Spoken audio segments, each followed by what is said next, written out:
Ito ang update sa ginagawang flyover ng Davao City. Ang MAA Magtuod Flyover ay isang malakihang proyektong pang-infrastruktura na naglalayong maibsan ang pagsikip ng trapiko.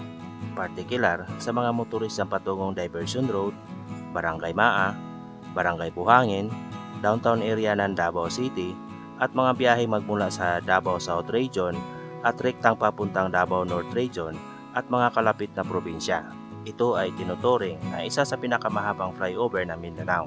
Ang proyektong ito ay nagkakahalaga ng higit kumulang 1.4 billion pesos at inaasahang matatapos sa taong 2026.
Ang flyover ay idinisenyo upang mapabuti ang daloy ng trapiko sa pamamagitan ng pagbibigay ng isang nasa taas na ruta para sa mga sasakyan para malampasan ang potensyal na bottleneck sa ground level.